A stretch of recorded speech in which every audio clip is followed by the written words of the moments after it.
Hey everybody, welcome to What's Up Wednesday. This week, I'd like to do a little bit of a Tech 101 piece for safety professionals. Now, first off, I'm not an IT information technology professional, but the one thing I've learned over the years is that to be competent and to be self-sufficient, I guess you can say, as a safety professional, I really had to learn a thing or two about how technology works. Now, technology is made up of kind of two components. You have hardware, computers, phones, etc., and you have software, Microsoft Office programs, Adobe, different types of software programs. And you put the two together and you have very functional equipment that you can use to do your job. As safety professionals, I think it's really key that we focus on the key tools that we have to have, or the critical tools we have to have. In order to do our jobs, we obviously need a laptop computer. Now, I know a lot of folks rely on a company to provide that computer, but I would argue that it's probably a really good idea to have one of your own. That way you're always set up and ready to go. If you're a traveler, you definitely need to have one. The second piece would be a smartphone. This is an iPhone, and you either have an iPhone or an Android phone. So between the two, there's not a whole lot you can't do.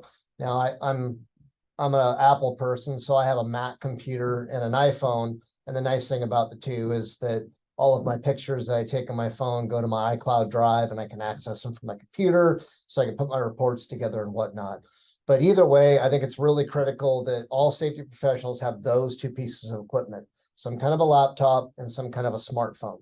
And we all know that we all have smartphones already, unless you're one of those few people out there who still has a flip phone or a BlackBerry or something like that.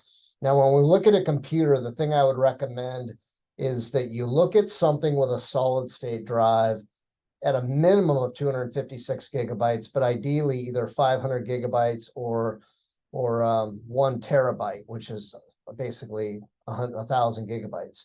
The more memory you have, the better off you're going to be. What I find is that as we're saving documents, even if you use a cloud storage program like Carbonite or Dropbox or something like that, you're still going to monopolize your disk space. So it's good to have a lot of hard drive space. That way you don't max your computer out. When you do, you'll find real quickly that it's a bit of a nightmare to try to tune your computer up, eliminate files and memory so that your computer will work and function properly.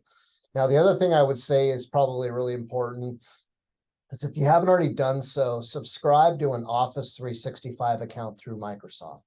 And if you do that, you'll need to remove any previous subscriptions to Microsoft Office, get them off your computer, go in, completely delete them, and then you will log into your 365 account, which is a monthly subscription, and it would download all of the current programs, Microsoft programs. Now, Microsoft, fair to say, has a monopoly when it comes to a lot of the programs we used to work with. Microsoft Excel, PowerPoint, Microsoft Word, PageMaker, Outlook for email. The reality is they are the go-to. There are other options out there, but Microsoft probably has at least 80% or 90% of the market.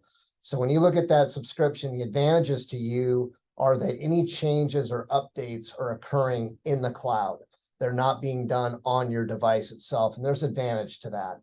The other thing I would say is it's a good idea to make your computer kind of a slave to the programs itself. So if all of your files are backed up via Microsoft OneDrive, Google Docs, we use Dropbox, everything's in the cloud, then the computer is purely a slave to all of your data. And if something happens to the computer, you drop a cup of coffee on it, you lose it, it gets stolen, all you have to do is get a new one, log into those programs, and you're good to go. You're up and running within a matter of a couple of hours. It used to be that the world was ending when, in my case, I had a computer stolen and spent 2 days tracking it down because everything I had was on that laptop. But either way, the more that we have in the cloud, the safer it is, and the better off we are if something goes wrong. So hopefully that's helpful. It's always nice to have some kind of a little compact printer scanner, fax type of a device, so you can print documents. That way you can fill them out, sign them, scan them. That's always nice. There are scanning programs like Tiny Scanner that you can use on your phone, where you can take a picture of a document and then save it as a PDF file, which is kind of cool. So, those some Tech 101 for safety pros. If you're a traveler, take heed of these things. Those are the tools of the trade. A carpenter has a tool belt with a hammer, had nails, a level, a tape measure. A safety professional has a laptop, a phone, and usually a printer scanner device of some kind. So hopefully you find that helpful, and we will see you next Wednesday.